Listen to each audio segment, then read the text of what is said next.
So once again, bienvenue, herzlich willkommen, and welcome to the Entrepreneurship Sports Generation in Switzerland. Entrepreneurship Sports Generation, well, is ESG for short, and we are delighted to have you all here with us, and thank you very much for your time. We are really excited, and we have a very exciting leg of the competition and tournament planned for us for today. And we'll shortly introduce to you what ESG is.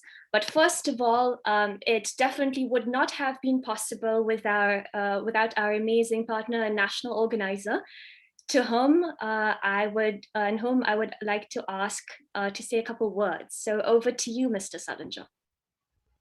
Thank you, Katharina. It's really a great pleasure and honor to be involved with T-Golf and ESGX, particularly for this first annual Swiss competition. I'm really happy that Switzerland is entering the global competition for impact that you've organized, particularly because I really think, first of all, impact entrepreneurs, they really need our support. These are people that are bold, they take bold steps, they dare to dream, they dare to be creative and take big risks. And it's a tough road. Those of us who have been involved in entrepreneurial activities, as most of you I think have been, we all know how tough it is. And I think, again, back to the overriding, let's say, objective of all this is to try to solve the world's problems through supporting impact and sustainable entrepreneurs. And I think this is a fantastic initiative. So I'm really delighted on behalf of my own private office, the Goya family office, and also on behalf of the Geneva Polo Club, where we hope at some point to do some live events related to helping entrepreneurs connect with each other to be involved. So with that said, I'm eager to get started. So thank you so much. And we look forward to doing lots of great things together in the future as well. Thank you very much, Mr. Salinger. We are very glad to be collaborating and cooperating with you, and thank you once again. So just a couple words about the Entrepreneurship Sports Generation before we begin with our competition. So over the next decade, we need to create over 1 billion new jobs, and we need to ensure that we leave a better planet for the future generations, as it is highlighted in the 17 UN Sustainable Development Goals. We believe that entrepreneurial initiatives are the solution for these pressing issues, and the ESG community, which is all of us included, will help the entrepreneurs grow and become global enterprises, creating the better future for us and a better future that we are really aspiring for. ESG is a flagship initiative of the Global Education and Leadership Foundation, TGAL for short. At TGALF, we have been working for over the past 2 decades to groom ethical and altruistic leaders globally. Throughout our entrepreneurial initiatives in the past several years, we have impacted more than 500,000 startups globally. And for us at TGALF, supporting entrepreneurship and innovation has always been one of the core areas of operation. We have raised and made available $7.5 billion to startups and organizations that support startups through our initiatives. And for the ESG, we have also put together a rewards basket that is available for participants globally. Now, over to the system and the way that the competition is organized. Similarly to international sporting leagues, the EWC tournament has several tiers that include City, National, Confederation, Global Finals. And the winning enterprises from the national finals will be proudly proceeding to represent their country at the Confederation Finals, in our case, at the Europe Confederation Finals. We really express our gratitude once again to our esteemed partner and national organizer, and we collectively commit to all supporting all enterprises within the initiative. So let's build back better together and make entrepreneurship a new heartbeat for the world. And now over to the esteemed jury members that we have with us today.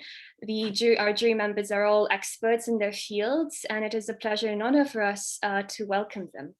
So first of all, we have Carolina. Carolina is the co-founder at Sangha Capital SAA. Carolina holds a bachelor in business administration as well as a master in finance. And for the past 10 years, she has worked in wealth management, from City Private Bank to multi-family office, Stonehenge Fleming. Carolina is also the European partner for the Blockchain Research Institute, and she co-founded Sangha Capital SAI in 2020, which is a private tech investment club alongside Bill Tai and her sister Berta. Next, we have also with us Carmen. Carmen is business leader and the president of a municipal council, and is also passionate about economic and sustainable development. Carmen holds a mix of public and private sector experience. She has 24 years of international and national experience in business development, corporate communications, such as marketing, fundraising, and also board member. Is also a board member, including economic promotion and navigation services, IT banking, and many more. Carmen is also on the mission to facilitate and shape breakthrough transformations towards innovative, economical, and societal transformation.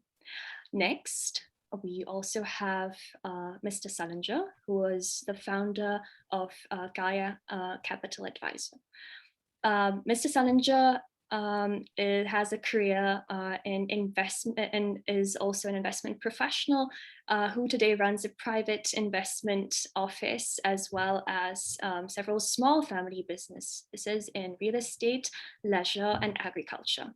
He was appointed to the board of the Reset Foundation to promote the regenerative economy, and recently worked with some historic industry colleagues at Bank Langdo to develop thematic investing and the Future Food Fund.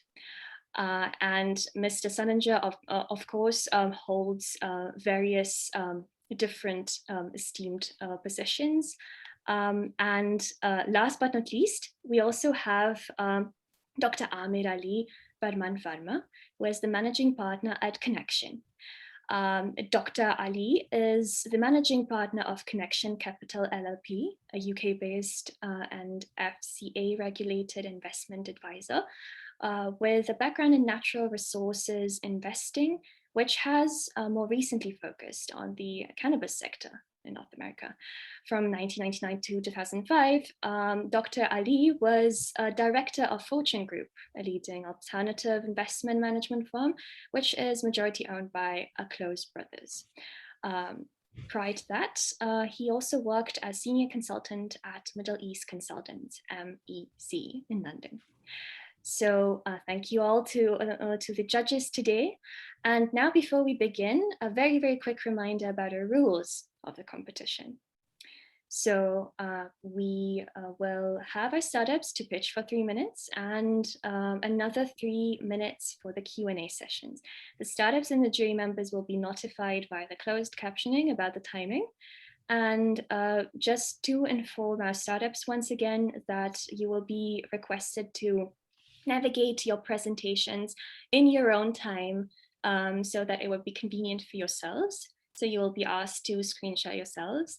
And we would also request you to keep your cameras on while you're pitching and keep yourselves on mute when you're not speaking. So with that and without further ado, let us begin with our pitches for today. So we would like to first welcome Alver World S and the team here to present.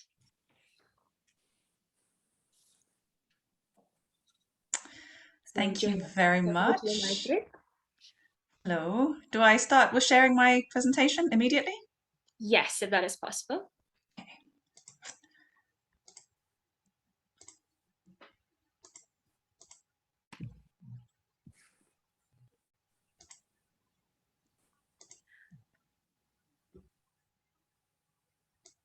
So once you proceed to present mode, and once you're ready, your time begins now. Great, thank you. So I am Maybrit Busco-Bridges. I am the co-founder of Alver. And at Alver, we have developed a range of high-protein vegan foods with our very, very unique golden chlorella microalgae. So Mine Uran is my co-founder. She was the head of protein R&D at Nestle and has led many teams both at Unilever and DuPont. Myself, I come from a wealth management background with an MBA and working towards sustainability. Why is that not moving? There we go. So Alver, we're revolutionizing the food industry. If we look at a glance, alternative proteins are set to reach 290 billion by 2030. And we can see that microorganisms are the next frontier of protein. What we've done at Alver is we've cracked the barrier to get microalgae into the mainstream. And we've got a protected proprietary strain and several patents along the process. We're set to reach the 1 million mark this year in revenue. And we have experienced founders, but also supported by a great board and a strong team. We have several partners, investors as well. So like Schweizer Zucker, the biggest sugar company. We have Bühler, Firmenich, and M Industries, who we've been working very, very closely with. So about our product, we have the most sustainable protein on earth right now with our microalgae. It is a superfood because it's got high levels of micro and macronutrition, but what's really distinctive is that it's revolutionary in taste. It is neutral in color and in taste. We have a strong R&D pipeline and we have received many awards. We just won the impact competition last week. And we have an infinitely scalable production process. It's a heterotrophic fermentation process. If we look at the alternative protein market, plant proteins have done great, but now we're moving into the next generation, which are microorganisms. And this is what we are planning to be the leaders in. It will be growing at 111% average compounded growth. This was set by the BCG analysis, which came out in May. We've always said plant proteins are now low technology and mainstream. We can better that with microorganisms, and then probably in sort of 10 years' time, we'll be moving into lab meats. So we are that bridge between the two. Sorry, I'm having trouble with my... So the cracking the barrier means that we have a yellow, white, and red chlorella, which can be incorporated into every food. Our process is 100% natural. There's no extraction. There's no transformation. It's the algae that goes through each stage and comes out the other end. It is the most sustainable protein in the world. And here you can see our figures with 369 times less land needed than for the production of beef. We have a range of already finished products, and I think my time is up. It is a functional ingredient, and our team is right here, and thank you very much. Thank you very much, Maybrit. And now over to our jury members for the questions. How does it taste? You said So neutral taste. Yes, it is neutral in color and in taste, meaning neutral, meaning that when it is incorporated into a finished food, so with other ingredients, it doesn't affect the taste of the other ingredients that it has been mixed with. It obviously has a little taste to it, but everybody seems to have different ideas to what it tastes, whether it's sweet or savory, or it tastes nutty, or it tastes like matcha, or everybody seems to have a different idea when they actually taste it pure. And you're targeting directly the consumer, or you're going to do as well B2B or like white labeling? Great question. Yes. What we did is we developed a range of finished products as sort of our window, our vitrine. And that has now created a lot of buzz within the food industry because now they're coming to us and asking whether they can also use the ingredient in their production and their foods. The reason why they want to do that is that we can replace, for example, the chemical binders such as methylcellulose. And this is going to make a huge, huge impact in the food industry. So that will be our next step. But we have Alver as our brand of finished products. We have Golden Chlorella as our ingredient branding, so that we will always have sort of an inside intel when we are in the ingredient lists of other food companies.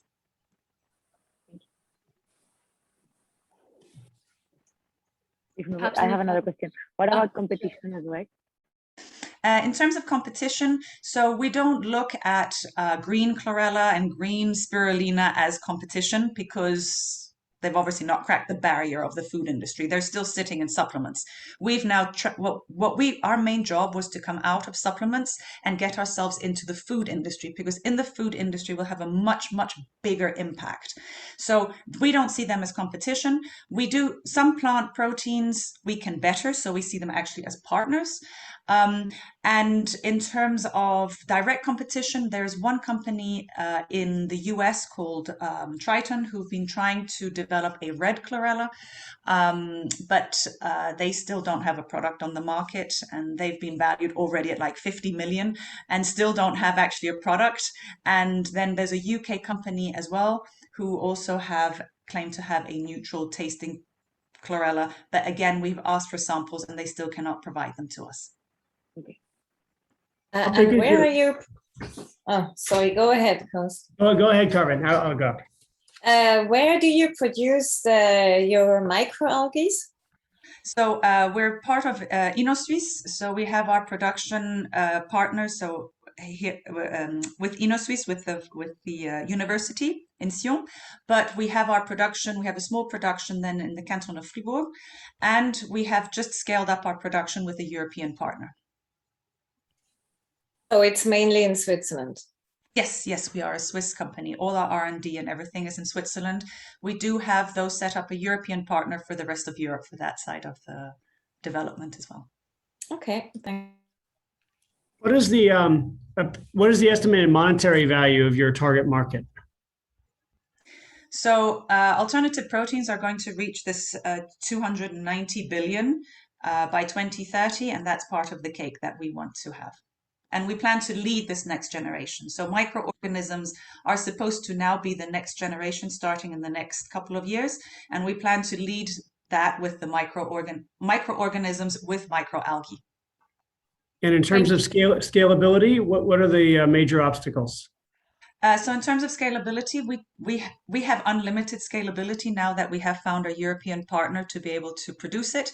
All we need to do is add new bioreactors so that we continue producing as much as we need. But there's no obstacle now in scalability. Thank you very much. I'm afraid we don't really have any more time left. Thank you, Mai-Britt. Thank you very much to our jury members. And now over to our next participant, Team Goya Onda. Laurent, over to you. Hello, everyone.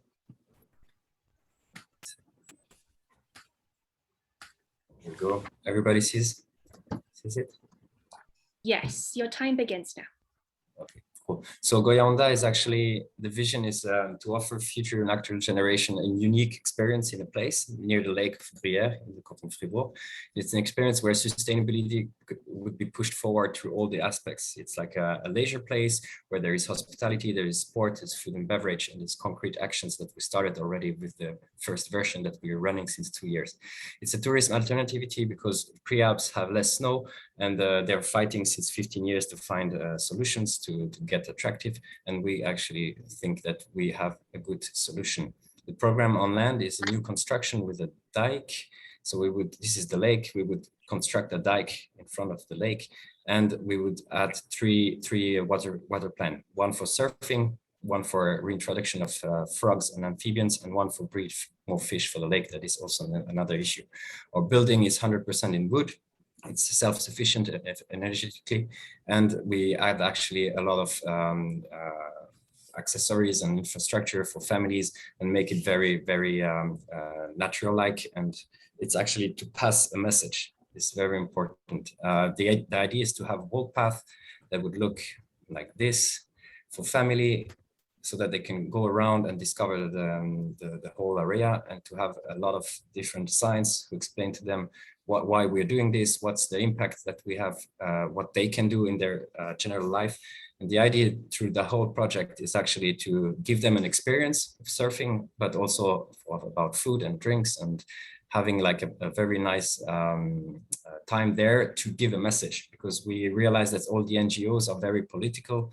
They're very moralisateur, we say in French, and we actually want to give a message through an experience instead of hitting like political ideology on the people who come there. And this will be able to to actually touch another part of the society or like the people, because we think that most of them are very used to get bombed with ideology, and we would like to give it through like a around an experience. We would cut the parking. It would be 100% e-shuttle, e-bikes. There is public buses going down. There's no more cars. So this is also a huge thing.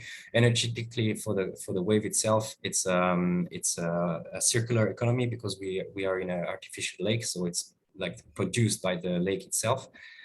And this is the house itself today. That's where you could have a drink and a food if you come visit us. It's the second year. We have 20 local partners. We produce 80% of our veggies. We have bees, chicken, and we work day and night to make it happen and to explain to the people that it's possible to do something new, innovative, and to show them that the values that we are living today is the ones who are going to be running the version 2. We are two. One is an engineer, and I am from event and hospitality. So we're a great team, and we work with local engineers and people, and it's a very nice place. Thank you very much. Thank you very much for the presentation. And now over to our jury members.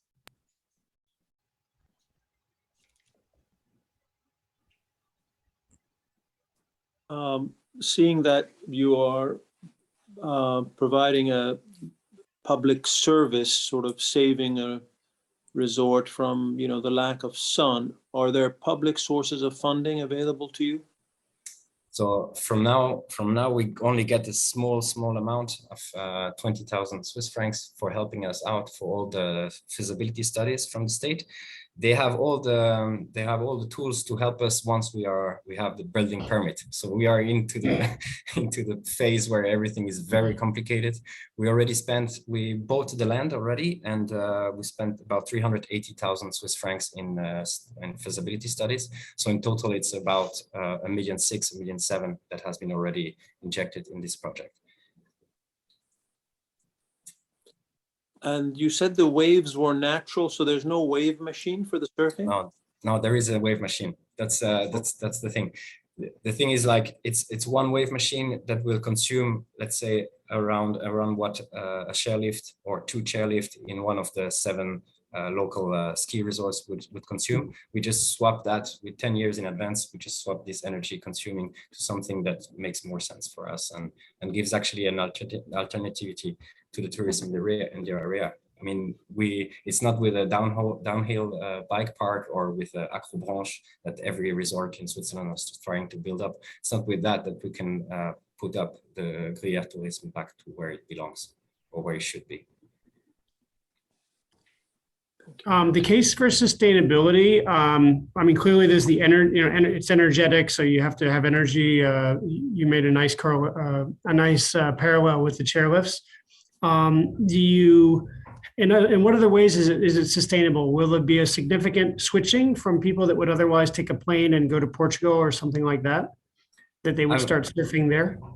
I'm a good example. I'm right now in Senegal for surfing. So, I mean, for sure, the idea is not to create more surfer who will travel for surfing. This is also something a lot of people are telling us, like, oh, you're going to create surfers, they're going to use the plane afterwards. And I'm quite sure that they're using the plane nowadays already. The idea is to everybody goes in holiday if they want to. The idea is to give them an opportunity to train, to have a new sport, to have a new connection to water, to nature, through actually the whole values that we're pushing forward. There is an actual facility in Switzerland already. They decided to go into the core business, surfing pure. You feel like you're in California. We really want to have like something much more greener and much more sensible in terms of sustainability. Also into the social part, we use refugees that we reinsert. We use young people from foundations who have issues with the society. We give them the opportunity to work in our permaculture. I mean, we really try to be like a lab, like a place where all the good ideas and all the good products of all my colleagues, competitors, they can actually have a real place where they can use it and show it around. Because often I feel there is a lot of technology and a lot of places, a lot of new things coming up, but we concentrate on the human. I mean, at the end of the day, it's having massive message and mission spread around, and for that you need to be fun and new and innovative. And when the scents are open, that's where you give the message. That's actually the mission of Goya. Thank you very much. I'm afraid the time is up. Thank you for the presentation. And now over to our third participant from La Petite Épicerie. Stephanie, over to you. Yes.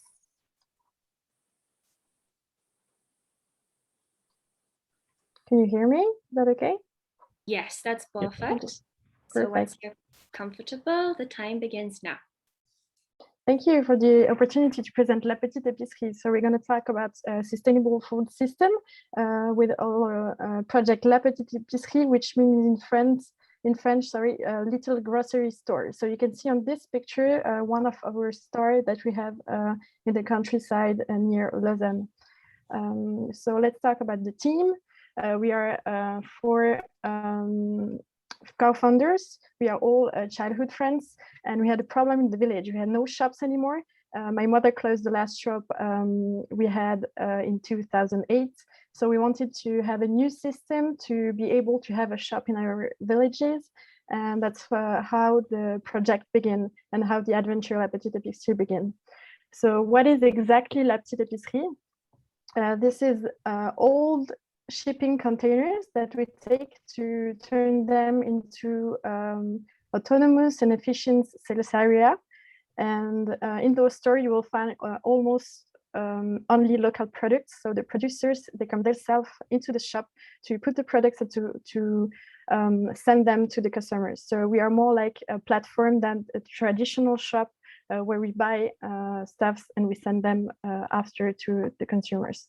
And everything works with a mobile application. So we have no sellers into those stores. The application is made to be a multifunctional tool. So you can enter into the shop, you can create your account, enter into the shop, and scan your products you want to buy and pay then online or with a payment terminal. So the producers, they have also stock management with the application. So they know exactly at what time, they know exactly how many products they still have in the shop. So after the first shop we made in Bavois, we had many demands to open more shops in the region. So now we have 6 shops, and we have more projects on the go. So let's talk about the sales incomes. 80% of the sales comes to the producer directly, and we take a commission of 20% for La Petite Épicerie. So in an area like Bavois, it's about 240,000 francs who comes directly to local producers. So it's global impacts for everyone. We saw a lot. We didn't expect so many positive impacts for the community. For example, in Bavois, there is no seller in the shop, but it's not a problem because there is again a place in the village where you can meet people. You can meet producers and then come.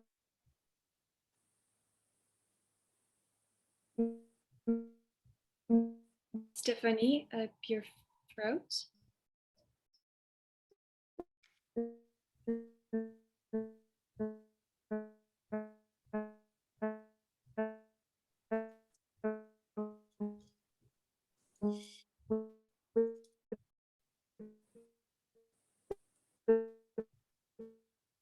Product to put them in up again. You can meet other consumers. So we have again a place, a meeting point. Oh no. Time's up. Stephanie, if you could quickly in a couple sentences recap what you were saying on this slide because you froze. Oh, I'm sorry. So I said that there is many positive impacts for the community. We have again meeting points in the village. We have a shop where producers can sell their products directly. And yeah, we have new products because the producers they have a possibility to send a possibility to send without lose too many margins. So they are making new products. And for the future, we have many goals and desire. We want to have more shop in our region, but also we have projects in the German part of Switzerland, and we want to develop the system with more useful technology tools. So we have current projects on a returnable container for the food. We talk also about integrating a blockchain system and many other ideas. So we are always thinking about how we can participate to the transition to a food system that is more sustainable. Thank you so much, Stephanie. And now over to our jury members for the questions. Quick question about security. Security. So with the system, we know exactly at what time who is in the container. So when you create your account, you have to give your phone number. And I don't know how is it abroad, but in Switzerland, you have to give your name when you have your phone. So we know exactly who is in the shop, and we have 7 cameras in each shop to see how people if they pay everything. So we have no problems. We are open for 3 years, and we had no problems of stealing or anything. Are you also publicly supported by the communes or the cantons with those projects? No, we have no investors, and no, we are not supported by the community or anything. So no private investor as well? No. So you're totally free and independent? Yeah, we are. Okay. So we are growing quietly with yeah. What does the rollout look like? How many épiceries do you now have, and how many do you expect to have in 12 months, 2 years, 3 years? So we have an objective. At first, we just wanted to have 1 shop per village, but there is so many demands now that we are going to make other shops per region. And at first, we planned to have 30 shops in the French part of Switzerland, but now we have projects in the German part. So now we are expecting to have 60 shops within 5 years in Switzerland. Perfect. Any other questions? How many people are you on the team, and do you count the people that sort of refill the shops of staff, or how does it work? Yes, we have about 30 producers who come directly to refill the shop. So they come every day, like the nearest bakery, they come to put the bread in the shop, and yeah, we have about 30 per shop. And we always take the producers who are the nearest to the shop. So it's the goal is to have, for example, if you have a neighbor who has eggs, that you can buy the eggs into our shop. That's the idea. Core team then working with you is how many people? So 4 co-founders, but then you have more employees, or that's it? No, yes, we have 2 people, but until we are, how can I say that? We were volunteer till 2020, and now we can get salaries. So we have just 1 person working with us to help us for the administrative things. Cool, thanks. Thank you very much. Thank you to our jury members for the question, and thank you so much, Stephanie. Now over to our next participant, Nicolas from Platform Media Lab Oxygen. Over to you. Yes, hello, I'm here. Wait, did I share? I don't know if you see properly. Yes, it's perfectly visible, and your time starts now. Okay, so I'm Nicolas Chitel. I'm co-founder and CEO of Oxygen Advanced Sports Education, and our main vision is to become the global standard for online sports education. So what is Oxygen? Oxygen, we are a celebrity endorsed edutainment platform oriented to sports. So in other words, we love sports, and we want to create, produce, and deliver interactive, dynamic, and engaging learning experience for our users, so they can enjoy learning as they enjoy performing sports. We have a great team. I will address only the co-founders. We are 4 co-founders and approximately 35 in total. Well, I'm a former wealth manager with deep roots in the sports industry. I've been working with sports industry for over 20 years. We have Jorge Valdano, that is a World Cup champion, FIFA World Cup champion. He's a Hall of Famer as well. He co-founded University of Real Madrid. We are in charge of the strategy and the business development of the company. And on the other side, we have Juan Manuel Freire, that is the co-founder of one of the best animation studios in the world, who won the Cyclope Award in Berlin in 2019. And Maximiliano Iskov, that was recognized as one of the most, by Forbes magazine, for being one of the most creative talent in Latin America. Okay, so I keep on the, what about our business model? So we are basically in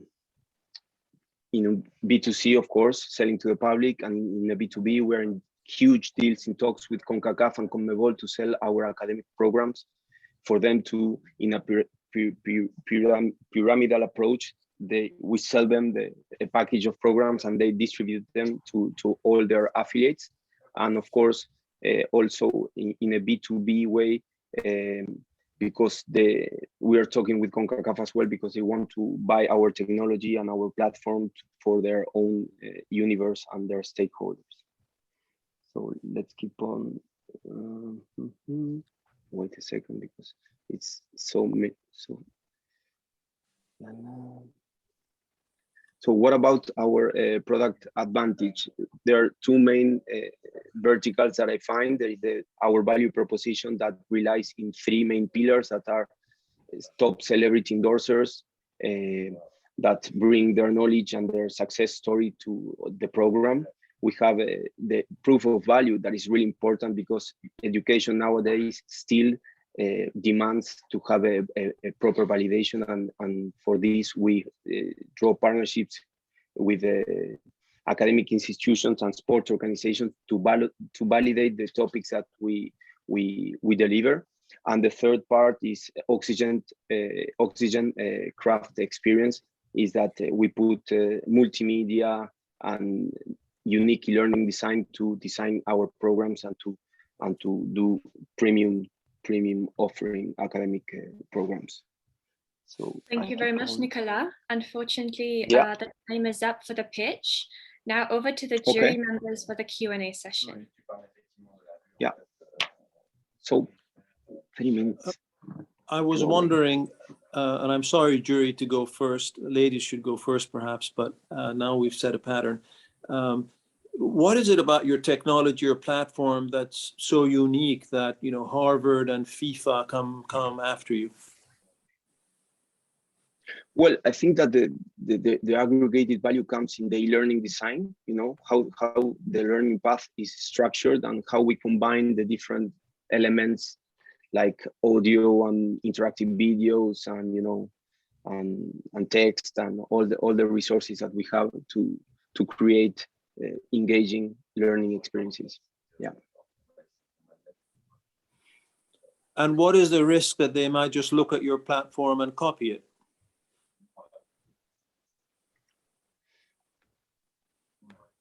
What would they copy of our platform? Yeah, well, you know, you're innovative, but what protects your innovation? What barrier to entry is there? Well, yes, well, the unique mentors, you know, we have reached through Valdano to huge stars that, you know, are working with us and not with others. So in this sense, this is a really good barrier, and the market timing is really awesome for us. We have been working for 3 years in this huge platform. We received approximately 1.4 million Swiss francs in investment from 3 angel investors. And well, of course, we are looking forward to escalate the company and the academic offering, and we are in a capital raising round, actually. Yeah. In your view, how is it significantly impactful in terms of using as reference, the sustainability goals or any other benchmark? Yeah, I was checking that, and we definitely go into goal number 4, that is to provide affordable and lifelong learning options to population. And in this sense, we are contemplating to have the Oxygen Foundation, and through the foundation, facilitate our academic offering through other institutions to people with no resources. Yeah. I wanted to say that I didn't have time, that the 24th of November, we're launching officially the platform with La Liga. That is a global partner that we have, and we are really optimistic about the launch, and we are really looking forward to it. No revenues up to date because we are launching the 24th. Okay. So your revenue model is based on the subscription model, kind of? It's not it's a pay-per-learn Okay. model. Paper content, yeah, it's different from, yeah. Okay. Perfect. Any other questions? One last thing that is really important. Sorry to interrupt. No, go ahead, please. Oh yeah, that the 3 main drivers that push Oxygen are to be a career transition partner for the professional athletes. The second one, and is our bread and butter, is to contribute to the massive professionalization of sports industry through 2 main verticals. The first one is to provide an academic offering, that a high-level academic offering, and on the other side is to represent a bridge between this talent that we are creating and the big players that we have access to give visibility in the labor market. And also we are launching with Media Pro a huge metaverse that is going to be part of Cupra Meta Hype, that is going to be a bomb as well, but I didn't have time to talk about this, sorry. That's what I wanted to ask, actually. If you were thinking of the learn to earn as well model, since you're like going to be on a metaverse and things like this, like, so that eventually, I mean, like Axie Infinity, where you can play but learning at the same time while you earn stuff. Yes, of course, that is in the pipeline. At the first stage, the metaverse, we're going to use this virtual space to give like a calendar of seminars with sports specialists to address several topics that are of really good interest and value. So like diabetes and a lot of things that are really interesting for us. Thank you very much. I'm afraid the time is up. Thank you very much, Nicola. And now over to our next participant, to Sandra from Fit Market. Okay. Hello, everybody. Let me start. We can start, Katerina? Yeah. Yes, that's perfect. Thank you. So thank you very much for the opportunity, first of all. And I'm going to talk about Fit Market. To start with, I'm going to present myself. I'm Sandra Rivas. I'm a nutritionist, but I have been for a long time in the financial business and in trading in particular. So this is a special project for me because it gets all together. So Fit Market is a technological created marketplace and distribution where producers and consumers can have the transparency and the traceability that most of the people are looking for today. So if we start talking about the context and challenges, we kind of identified 4 of them: the food and health and wellness, sustainability and local food, transparency and traceability, e-shop, and the new generations. From the food, health, wellness, I'm going to do this quick because for the 3 minutes, if not, it's going to run. We know that food today contributes directly to health. There's a growing interest in nutrition, and the consumption of organic beauty products or even foods, it's booming. If we go to sustainability and local foods, there's huge concerns about the environmental issues. That's why we are here also talking to the SDG. We also look more and more for eco-friendly products, and we don't trust as much labels today as we used to do in the past. Another point is the transparency and traceability. Again, labels are not enough today, and some of them, they're misleading, and consumers, they're trying to feel that. And finally, e-shopping and new generations, that they are moving their consumer behavior and going to the internet. after identifying these challenges and contexts, we saw that there were conscious producers and consumers. Here we can identify, in terms of the producers, the eco-responsible ones, positive impact, traceable, honest, fair trade and ethics, and the consumer from the other side is the good for me seekers, fitness enthusiasts, special diet followers, and the locals that they are like the top of the top, and fit markets stay in the middle. They want to connect this type of producers with the consumers. How we're going to do that? This is our solution. It's like we will be tech providers for the producers. We will select always, we work a lot with small businesses, startups, and we really encourage entrepreneurship. So most of our producers or suppliers, they really have this triple impact that we are looking today. And on the other side, we are curators for the consumer. What it means, like somebody that arrives to our e-shop, they can trust information because we're going to really be the most transparent as possible, and we will give all the reliable information in terms of nutrition, origin, and any other matter. If we want to check our transparency tool, we are going to base ourselves. This is a blockchain technology. We are working with different people. And what this allows is, like, first, we encourage producers to be more transparent. How? Thanks to the technology, we gave them the opportunity and the security and the visibility that they need.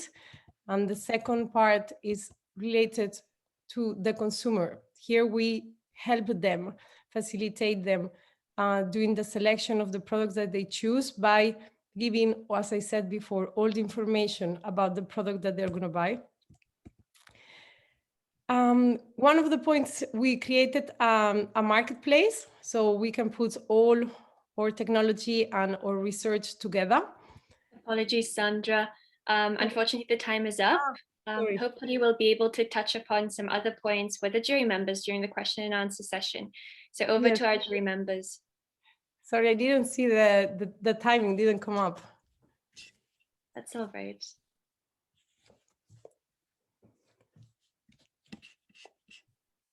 Any questions from our jury members? Yeah, I have a question about blockchain. With whom are you working on it? Who are your partners? We have IBM for the software, the IBM technology. So it's like, I don't know, maybe you are familiar with Food Trust. We are not part of Food Trust, but we work with the IBM software. Here, what is important to know is, like, all the team of Fit Market team, we come from agriculture, agri-tech and other things. So even in South America, we have been very close to blockchain technology, trying to really be the most transparent as possible. So we have IBM, then we have Integra Labs, that is part of the group, and they do all what is the technology behind. And for the front end, so for what we see for the blockchain, we are trying to do it internally with the help of an agency that is called Origin, that they're in Spain. Because we want to make it beautiful for the consumer, and that was not that easy. How is the evolution of your community of clients and followers developing, and what is the projection? It's going great. Actually, sorry, because I didn't really saw the time, like there were like 3 minutes left, but that was the second part. Like in terms of revenue stream, we have 2 different revenue streams. First, we are distributors. So in that sense, we're already in Switzerland, mostly in Swiss Romand, but also in the Germanic side. We have contracts today with Migros, Coop, and Manor, between others. So all supermarkets, bio shops, and this is really working very well. Catering companies like SB Group and on others. And the B2C is going a little bit slower, but we have more than today. In less than a year, we have 750 clients. Not all of them, of course, 100% loyal, but we are reaching the sales that we expected. This year, I think we will have around 600,000. And for next year, we are thinking to double that with injection of little fundraising that we are just finalizing now. And yes, it's going great. In I terms have of a question tourism, on the. yes, Definitely. tell me, Carolina. Sorry. Yeah, just had a question in terms of competition because I've seen quite a lot of like what is it that is very different compared to others? Because on the blockchain traceability and AgTech and stuff, there's a lot of noise. What would be your key differentiator? So here, yes, it's true that it's a quite competitive market, although we have really the team and the know-how and the knowledge to select, first of all, the producers with the background that we want them to have. So it's like, it's not just better for you products, it's like we go a little bit deeper for that. There's a team of nutritionists behind and experts. And on the other side, also thanks to our experience in commodities trading and other similar backgrounds, that really is a big differentiation for us, because we also can have access to even ingredients and put some of our suppliers in contact with other suppliers because they want to ingredients. So it's like we are really creating an ecosystem there that it starts to working really well. For example, is what I said, is like somebody needs almond flour that even today it's almost there's no stock. We have the connection and the network to help our suppliers and then the clients and the consumers. Thank you very much. I believe the time is up. Thank you very much, Sandra. So next we will have Sparrow Analysis SA. Maxime, over to you. In the meantime, requesting all our jury members to continue evaluating in your jury sheets, please. If you're facing any issues, please let us know. Thank you. Hello, everyone. My name is Maxime Interbrick. I'm co-founder of Sparrow Analytics. And before I start my presentation, I would like to mention that our startup is an associate member of International Telecommunication Union. We are part of the ITU Study Group 20 for Internet of Things and Smart Cities and Communities. And we're fully aligned with SDG goals for number 11, which is Sustainable Cities and Communities, and number 13 for the climate action. I will start my presentation now. And basically, we are working in the way of creating an important measurement approach for the current urban areas where this type of measurements are completely missing. Today, cities are constantly growing. There is plenty of problems in the pollution, in the air pollution, in noise, road quality, and many other aspects that we're trying to measure, but cities are not capable to bring proper measurement. We have also all those problems nearly invisible because we don't see them on a daily basis, and it's really difficult to tackle them because it's really something that's changing constantly all the time. So if you have a modern approach for the solving urban problems, you require a lot of data, a lot of information, constant stream of the data. And the city administration, if they want to take proper action, they have to design legislation to protect the people. So there is plenty of industries that requires this data, and this data today is not being neither produced or neither even collected.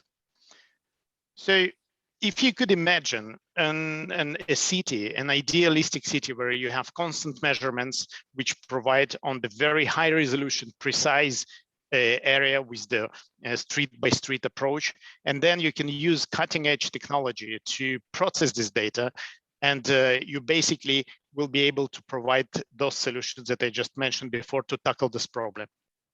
And this is how we come up with the concept of Sparrow, which is a little bird that constantly run in flocks across the city. We have created a sensor network of the different sensors, which constantly measuring and deployed on the vehicles, such as taxis or ride-hailing cars or buses, public transportation. They're collecting lots of different information. Today, we have 15 different parameters, among them air pollution, noise, road quality, air pressure, etc., etc. We're collecting all this information and we process it with lots of other interesting information such as weather, wind, even a number of floors in the buildings in the particular street where we measure. And we come up with the city monitoring. We actually provide a system which allows the cities to monitor on the dashboard in the real time, but also collect this information in the historical time. So obviously, like today, there is plenty of opportunities to use lots of cutting-edge technologies such as machine learning, artificial intelligence, and basically create a monitoring system which will not be just saying what is this measurement for, but also come up with the source of the measurement and also understand what to do in the future to predict the different problems in order to find the proper solution for these items. So how it works, we come up with the multi-sensor box, which have air pollutants sensors, noise, traffic, road quality, and via cellular network, it sends all this information. We mount this box on top of the vehicles and we're scanning the city. We collect and analyze the data and we create reports, building models, and generate actionable insights. This is the box, and actually we already have the box in here, so you can see this is really working model. So just switch it on and off. Very easy to mount, but equally, we can use all the electrical parts that you see in the presentation and place it inside of the yellow box, which is the taxi box. And by that, we can avoid, producing additional part. We funded by InnoSwiss. Sorry? Apologies, but the time is unfortunately up. Let us proceed to the question and answer session. I'm sure you'll be able to disclose more details during that. Thank you. Sorry. Any questions from our jury members? Mr. Salinger, I believe you're muted.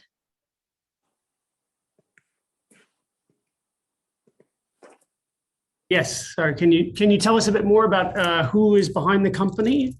What sort of leverage you have, to get you get the big contracts signed, et cetera?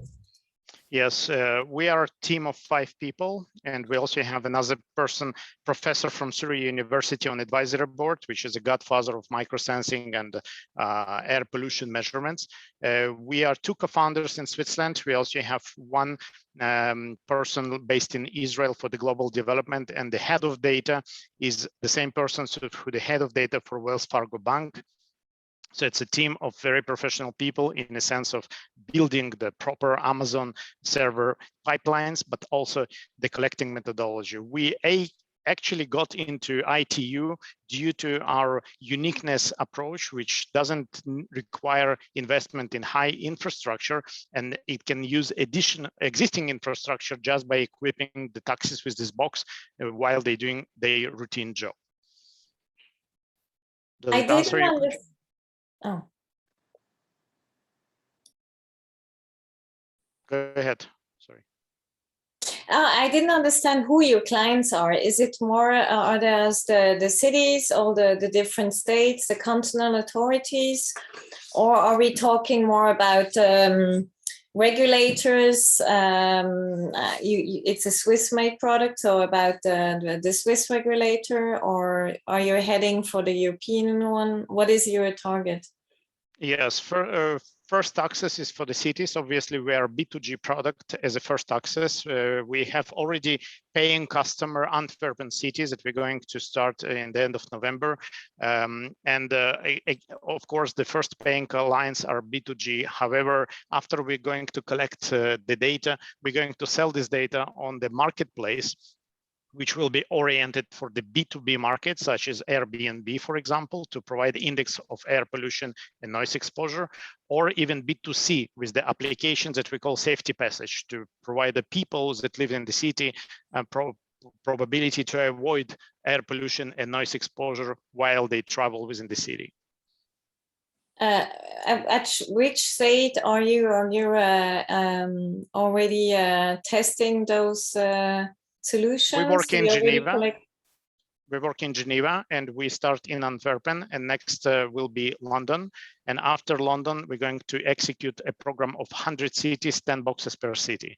And this will attract Google and Apple with their maps that they actually already trying to present this data. We also implement blockchain and the crypto approach for this idea in order to provide incentives for the drivers and for the people who are going to help to collect the data. And how big is the potential here in terms of revenues? Right now, via ITU, we have access for 200 cities already via the standard. They signed for the KPIs for the smart cities. So this is the first primary market. But right afterwards, 70% of the worldwide population live in the urban areas, and this is basically our market. Right. Is there, a quick question, if that's possible, Carolina? Of course. Just I wanted to know, you expect, because you expect, where do you like build the box and stuff? Because do you expect to have issues with the supply chain and the chips and stuff? Do you need a lot of things from outside, or can you? Sorry, I can't hear you. There's like a bit of a shortage between the chips and materials and stuff, and supply chains are a bit like stressed. So do you think that can be a problem in the short, medium term, or how do you want to tackle it? Yes, a very good question, because we just got a stock of the news items, but we come up with the light version of this model in order to, because noise is one of the difficult parts, but air pollution, basically there is a huge stock of all these items. We don't have any problem with that. So we come up with the light version of this box in order to preview the problematic in this supply. Thank you very much. Thank you very much for your pitch and for the responses. And now over to our next participant, Odin. Hi, everyone. Over to you, Johanna. Over to you. Okay, great. Sure, so let me share my screen here. Okay. All right. Okay, great. So Odin, and I just want to start quickly by saying it's great that I kind of am at this stage in the presentation, because we are an on-demand education and employment marketplace. And what we do is we use blockchain to verify credentials and machine learning to help skill match individuals with continuing education and workforce placement. And when we discussed sustainability in the, kind of, I guess, post-COVID world, there will be no sustainability without a skilled workforce to support it. And so we're very, I guess, excited sort of to be able to provide what we're providing in today's world. So Odin was founded in Switzerland in 2017. With a mission to make education and employment more affordable, accessible, verifiable, and I just realized I'm not in present mode, sorry, and transferable. And so we've built an education marketplace where we can deliver that along with our credentials and our machine learning for skill matching. What we do is we are kind of addressing the way that people learn and work and recruit. And we have 4 stakeholders in our system. We have students and professionals, educational organizations like universities and colleges and training, employers, and independent educators who are becoming stronger and stronger in our environment today. You can see here our total serviceable addressable market. We are addressing the education sector, but really kind of a key piece here is the student and professionals that are in today's world needing desperately to be upskilled and reskilled in all of these new professions that are coming online. So this is what we call our Odin Trust Network. We have our educational institutions working with students and professionals, ultimately for employment, and then working with independent educators to start filling the gaps where where education is changing. So these are the solutions we provide to each of those stakeholder groups. And just quickly, our competitive landscape, we kind of sit between online education, employment, and as well as credentialing. So you can see here these different pieces that we kind of address. And then this is just some of our traction of training organizations, universities, that we are working with. And this is our sort of trajectory for the next, few years, is working to build revenue in the SaaS market, and then increasing revenue over time with, a bigger, broader B2C market. So our kind of tech stack here is we have our basic platform on the cloud, we call it, which is our proprietary system. But we work with 2 blockchains currently, Ethereum and IPFS, where students can come, or professionals can create verified credentials that are stored at their own private keys for their access basically forever, so they can create a portable portfolio of all of their education and work activities going forward. This is a little bit about our team and our revenue model. And I think I'll stop there because I'm probably close to my time. Yes, unfortunately the time is up, Johanna, but Okay, over to yeah. the jury members and over to the discussion.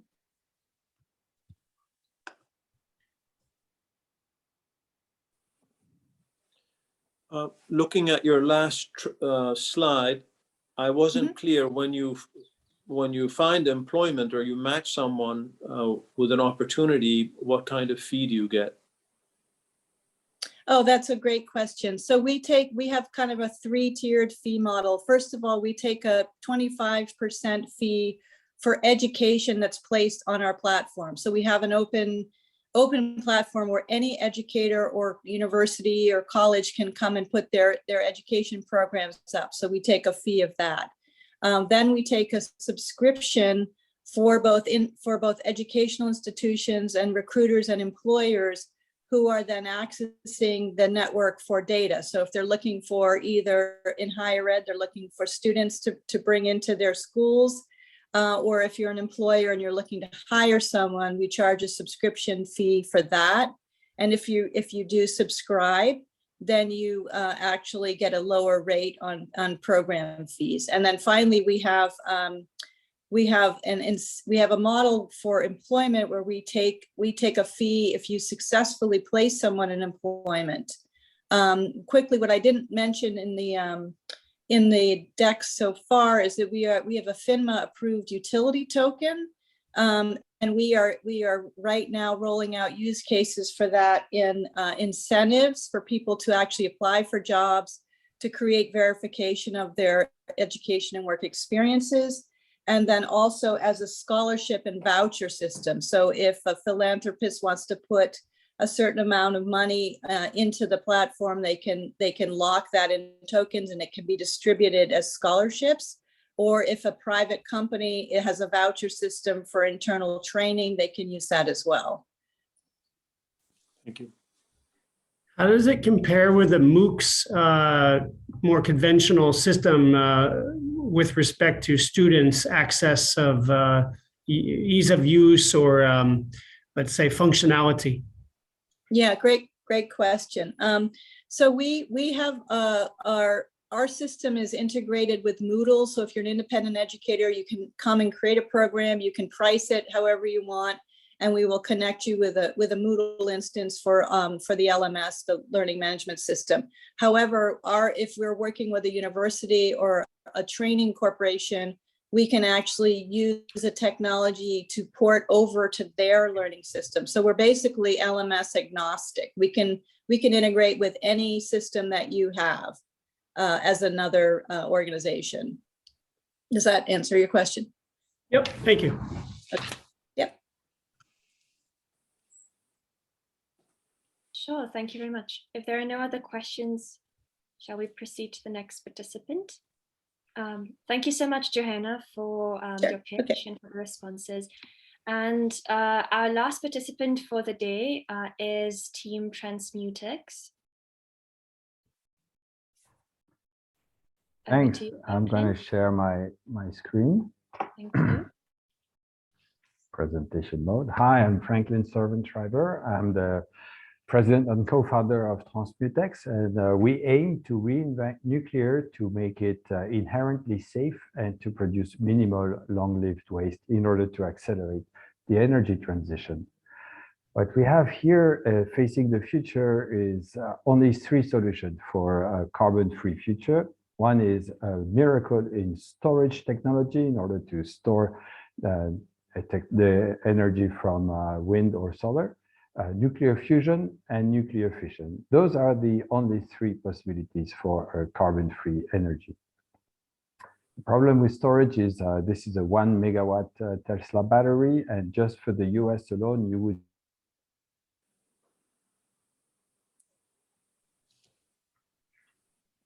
Franklin? Fusion, it hasn't been demonstrated, and last week the spokesman for ITER, which is the largest fusion project in the world, basically stated that the project will consume more energy than it will produce, which has been true for every fusion experiment so far. So we're left with fission, which we know work, but there is a problem with accident and waste storage, especially long-lived waste.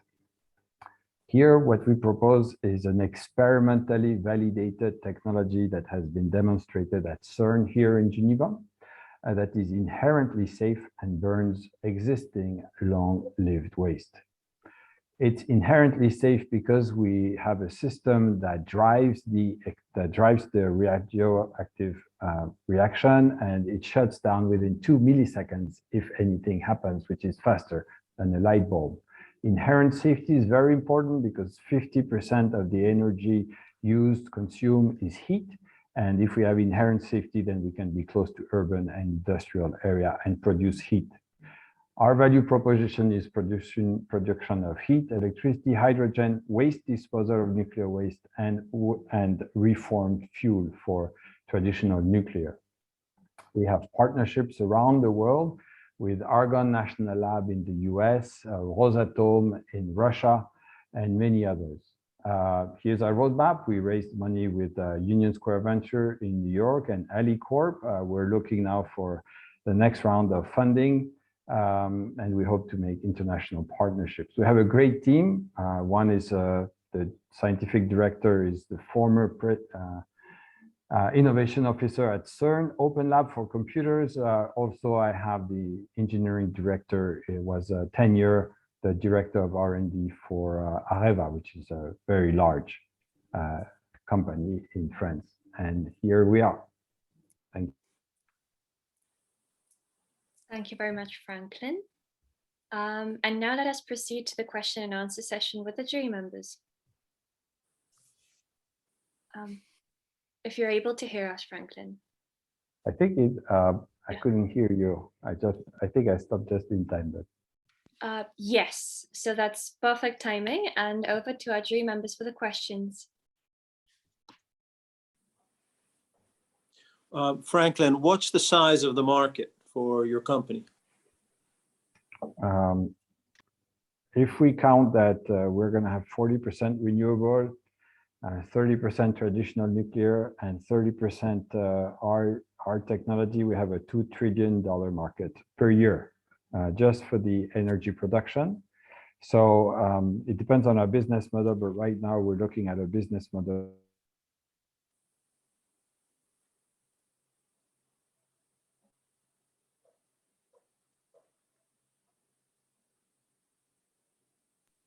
Franklin? Years, if we sell 20 plants a year, that we're going to be in $60 billion a year also. Thank you. Franklin, so I think we missed part of it because it was cutting off, but can you maybe elaborate on the major hurdles and obstacles to your development? There are so many of them, it's hard. I think we have to have faith. This is a business we need to have faith. I think the political obstacle is really the issue in order to scale up. Nuclear is a very different, energy in general is a very different business. And we need political support in order to make it happen because we need to make it happen very, very, very fast. But we have amazing support. So yes, it's an obstacle. And at the same time, it appears less of an obstacle than we imagined at first. Okay, but what are the milestones in this case? We hope to have, first of all, we've closed phase 1 where we have all the partnerships now to make the technology happen. We've brought together all the bricks that need to make this happen. We have developed an amazing piece of software that drives everything, that could get everything together. And we hope to have within 5 years a full-scale demonstration to destroy nuclear waste using our system. In 5 years, the first demonstration destroy nuclear waste to render it completely non-radioactive? Well, you never really render it completely radioactive, completely non-radioactive, but you limit it to 300 years instead of 300,000 years. So you have a 1,000 year, you have a 1,000 times scale down of radioactive nocivity, basically. Mm-hmm. Who are you? No, go ahead, Amir. No, go ahead. Well, it seems you're trying to solve an energy problem and solve the nuclear waste problem, both of them at once. You can't solve the energy problem if you don't have the nuclear waste problem, because the problem of nuclear is waste. So if you solve the waste, you solve the nuclear problem, then you solve the energy problem. Well, and safety, I mean, many would argue. Safety is enormous because we don't work with at atmospheric pressure. We work at atmospheric pressure, therefore nothing can explode compared to Chernobyl or Fukushima. We are based on technology that was proven with 80,000 hours of demonstration within the Soviet nuclear submarine.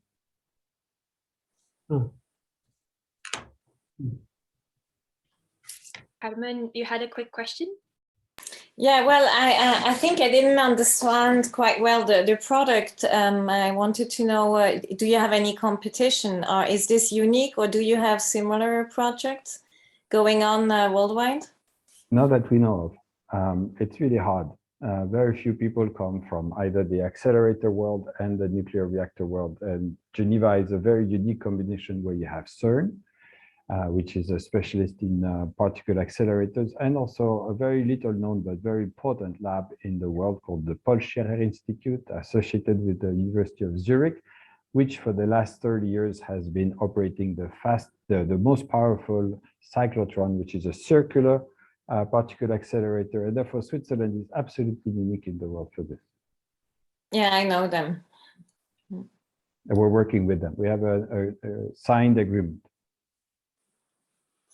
And you mentioned political support. Can you amplify on that?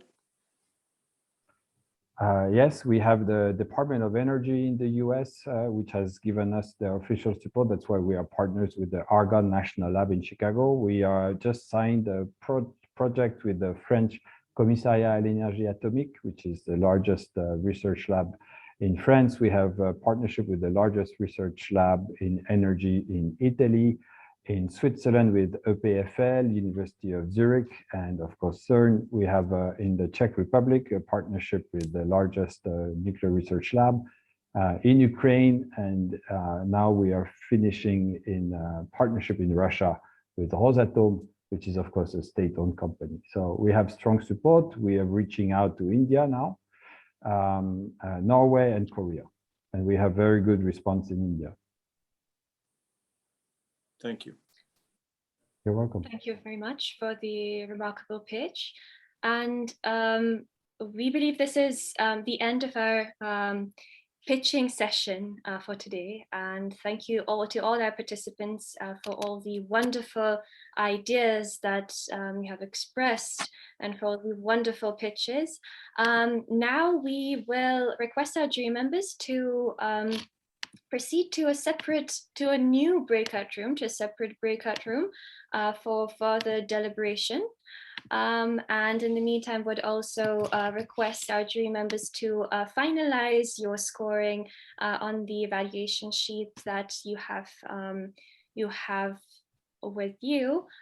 So we will just be inviting our jury members to the deliberation room. Just give us a quick second. And in the meantime, we shall show you a couple more videos about what ESG actually is all about. And we will also present to you the world's to-do list, which is an initiative that works really closely with the UN's 17 UN SDGs. And we're actually proud to be a global accelerator for the world's to-do list.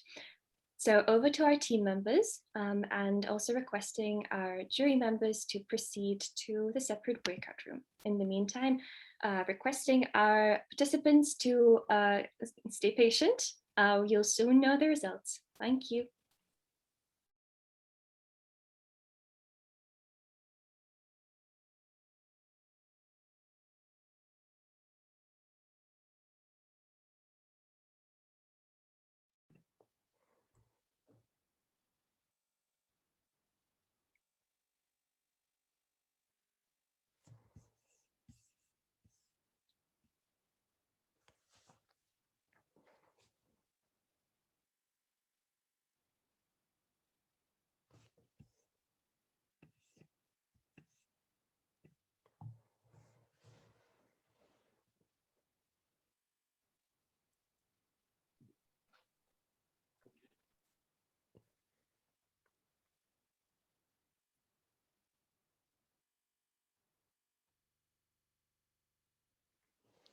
Apologies, we're facing a couple of tech issues, but we'll be back with you shortly.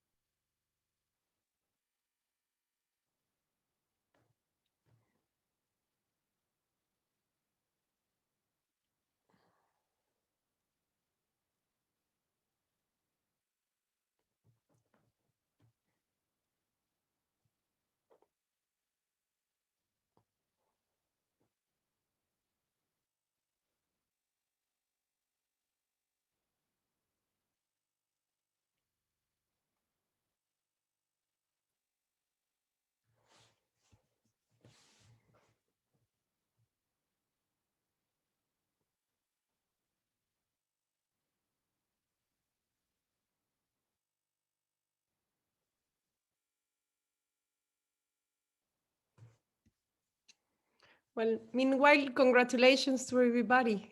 It was so interesting to listen to your presentations and see all the amazing things that you're doing in different... Good luck. Good luck, exactly. 3 minutes, impossible. Impossible. It's so cool. I didn't even see the 1 minute and a half left, so yeah. No, as well. Well, I think there's some nice synergies that can also happen here. So I'm definitely going to be taking contact with two of you because I think we have to work together as well to make a further impact. And I feel that's what I think you know, the whole ecosystem is about, to sort of get you all together and work for the greater good of the planet. So yes, it'll be great if all of you get in touch. Thank you. You can maybe help us with that, no, Anahita? You can do an email with the different people that were in the presentation, or it's our job to look through LinkedIn? We can start an email chain if you want, of conversations between all of you. That would be great if we could do that. Yeah. Exactly. Yeah. So we can start that today itself, once the competition is done, and then all of you can get in touch. Meanwhile, all of you can share your email addresses. Also, we have the email address, but just for your own. Yeah, we can chat in the chat, right? Yeah, you can do that on chat. Also, it will be great if all of you can just share your social media accounts.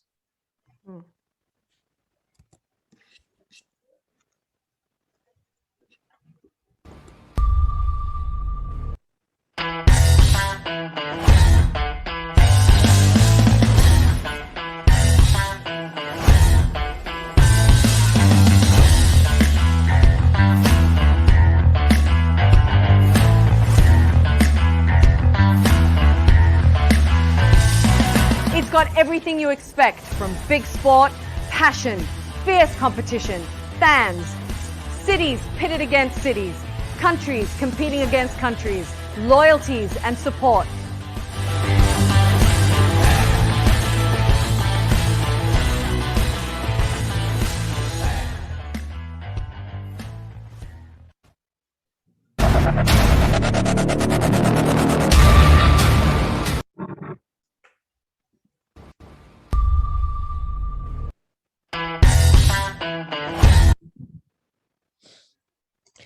It would be lovely if all of you can share your social media accounts also, so that we can tag you after the event and we can sort of keep in touch through social media, LinkedIn, Instagram, Twitter, your startups and your personal accounts. Thank you so much.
J'ai une petite question pour Franklin.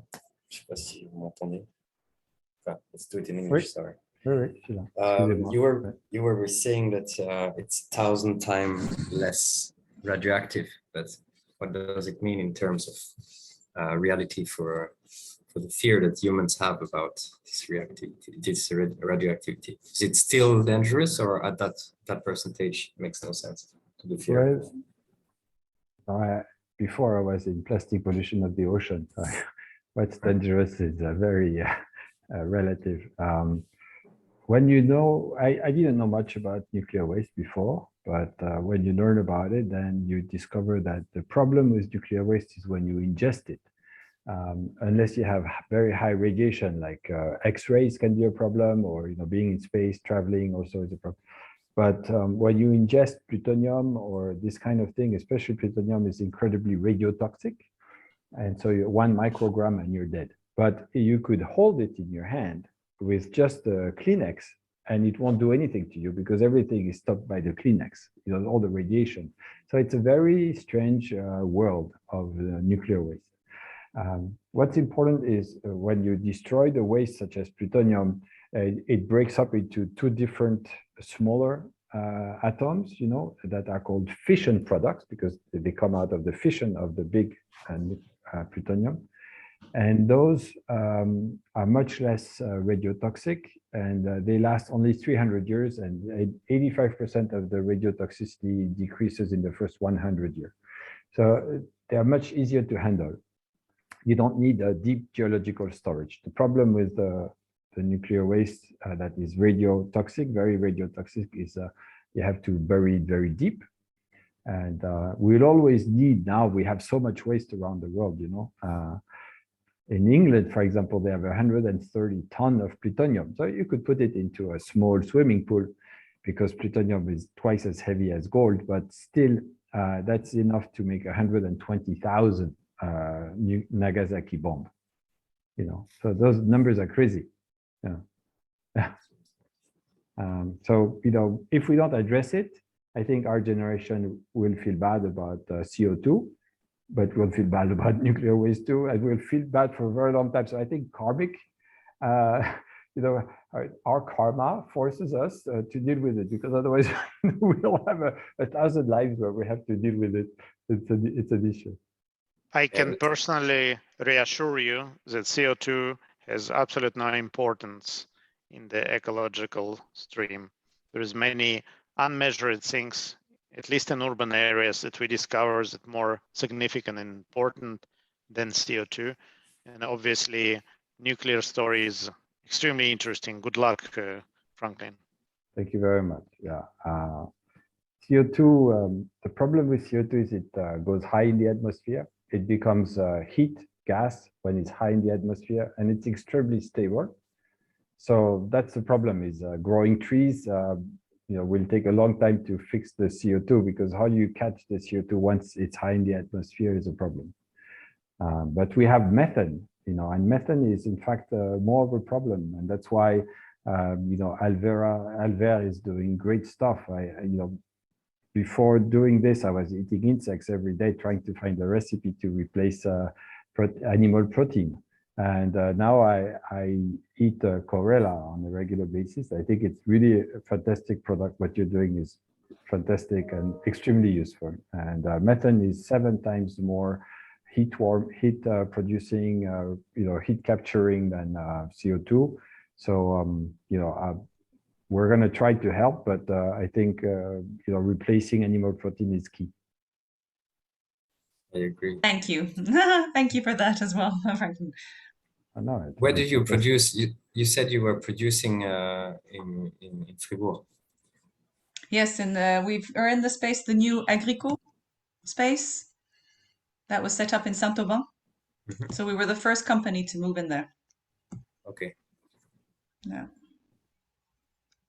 There is something that's really great around Fribourg. Do you know the what is it called? Let me see. Agropole. Do you know Agropole? Yes, we're right next to it.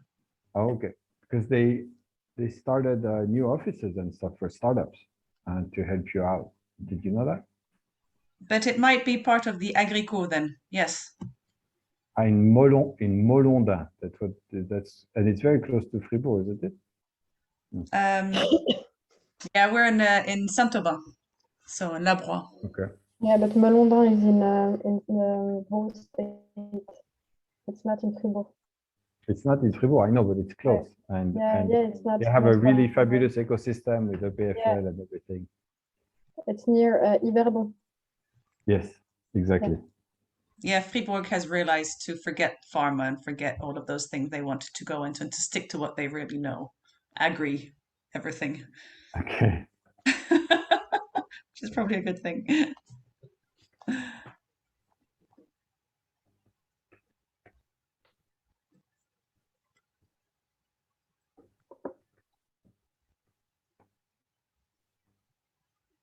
So in your product by Alver, is it like something we could use already in the restaurants and promote it? And yeah, and we work with certain restaurants. So restaurants who need to provide a balanced vegan meal, for example, because at the moment they generally don't. They just offer, general pasta with a bit of tomato sauce and say it's vegan. But the problem is it's not a balanced meal. So, for example, our pasta, which has 22% protein with the chlorella integrated, can be used instead, and then it becomes a fully balanced meal. Okay. So restaurants work well, but yeah, we have a range of products. We're in the different Sun stores and online, and we also just offer the pure chlorella, like I think it was Franklin was saying he uses it. You just to put into your own foods. Okay. We have been doing the first step of the Eco Cook label. I don't know if you know about it. No. It's a sustainable restaurant label. It's a Swiss Spanish woman who runs that. She's quite good into all the state restaurants and schools and all this kind of institutions, because they have more time and money to do it as a private one that runs the operational side. But it's a really interesting program, and she's getting big. I think she would be very, very interested in. Oh, that would be cool. Yeah. you can, I can send you her contact. Eco Cook, that's the name of the label. And yeah, it's very interesting also to give like an agenda of all the places who run the different steps of the label, and gives the opportunity to the customer who are interested in promoting this kind of places to know where to go eat. And I'm sure a product like yours for the whole vegan part could be very interesting. Actually, I would be very interested also to have a check on the terrace. We can have up to 250 people per day, like at the same time eating, so 2-3 shifts during the day. So there is quite an interesting visibility, and I like the fact of finding solutions towards meat. Well, yeah, we should meet up then and yeah, talk about that. Great. Wonderful. So thank you all very much for your time. We will be announcing the results shortly, so do stay tuned. Our jury members are also back from the main room, or from the breakout room, apologies. And we will be ready to announce who the winners of today would actually be. So without further ado, there is one, small announcement that we would like to make first of all. It's that it's not actually 2 startups that will be proceeding to the next round of the confederations. It'll actually be 3, because it's very difficult to make up the mind who that would actually be. So we, the jury decided on 3 slots to be available. So let us see who these winners would actually be of today's competition. And definitely, before we announce that, each one of you is already a winner of your own kind. And thank you all so much for your participation, and all the best to each one of you in your future endeavors towards solving the issues reflected in the 17 UN SDGs. But over to our announcement. So our first participant who will be proceeding to the confederations today will be Alvar. Congratulations. Thank you. Congratulations on that. It's really, really exciting. And thank you so much, Mai-Britt. Next, we will have Sparrow Analysis. Sparrow Analysis, congratulations to your whole team. Thank you very much, Ekaterina. Thank you so much. And next, we also will have Transmutex. So, so Team Transmutex and Franklin, thank you so much. Thank you so much. So these will be our participants who will be proceeding further on to represent Switzerland in the finals. So all the further information will be definitely given to you by our team further on. And congratulations to all the participants today. And now over to our jury members. Perhaps you would like to share, a couple of final advice, or you would like to give your account in the event today. Carmen, Dr. Ali, Mr. Salinger. Yes, I would like to thank everyone. It was very tough making a decision. I was very impressed by many of our participants today. But I tended to prioritize the ones which are at the cutting edge of technology, and also which the 3 that are moving to the next phase are, and the ones that were globally scalable. And I liked a lot of the projects that were Swiss specific, and I believe the motto, think global, act local, and my own visions and projects are often quite local. But the criteria of this ESG is global scalability. And on that basis, I supported the 3 that are going to the next phase. Thank you very much, Dr. Ali. Carmen, Mr. Salinger, anything from your ends? Yeah, from my side, it was really a fantastic. That was a fantastic experience. Listening to all of these innovative companies, they were really, really diverse in their business profiles. So it made it very challenging. Indeed, and we had to think about, such as Amir mentioned, the scalability, the global impactfulness. I think that was a key, let's say, a key theme about the judging. But again, it was really challenging, and really our most respect and applause has to go out to all of you. Thank you so much for taking your time, to all the startups, and I would just say, keep innovating. Keep dreaming, keep innovating, and keep pushing forward. We know how challenging it is, and thanks again for being part of this event and part of the ESG organization. Thank you so much. Yes, I was. It was really interesting to participate, and especially to be a testimonial of this diversity. I really appreciated all your presentations. It's extremely challenging to give us an insight within 3 minutes. Of course, I am totally aligned with the choice of the 3 winners. And I'm sure that they will perfectly represent Switzerland, and specifically its innovation. May it be in the data analysis, machine learning sector, blockchain sector. May it be on the top edge of CERN technology, and all the professors behind it, all the brains that you are showing us. And of course, also in the agrotech sector, which is very specific to Switzerland in terms of innovation, because the health industry is big, and we don't only have pharma, we have other innovation as well. So I'm very confident that you will all together bring a really nice picture of Switzerland and its innovation and people. Thank you very much. Thank you so much, Carmen. And perhaps anything from the end of our winners today? Perhaps any one of you would want to say a couple of words? Maybrit, perhaps? Yes, thank you very much. This is great timing for us because we're just in that process of acceleration right now, and we have the leader position in microalgae that are, that has broken the barrier into the mainstream. And so this is a great opportunity for us to accelerate to that next step and not lose our advantage that we have at the moment. So thank you.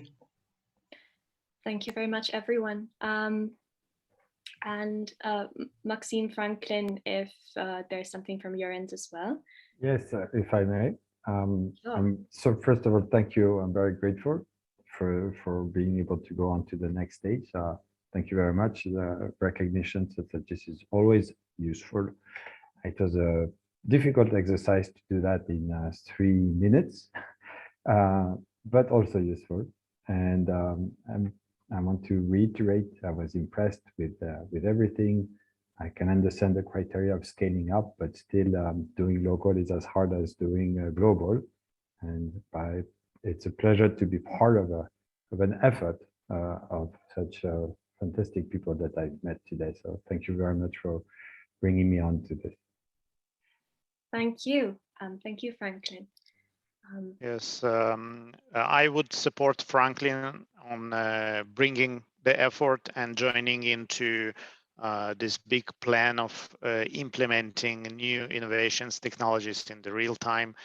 Thank you for choosing our startup and our technology. We're absolutely delighted to represent Swiss on international level, and thank you for everyone. I think all other participants are just amazing. We were discussing in the back in the room, and I'm pretty much sure that we will all stay in touch and help each other move into the next stage. Thank you again, and have a nice evening. Thank you very much once again. And with that, we would like to conclude our event for today.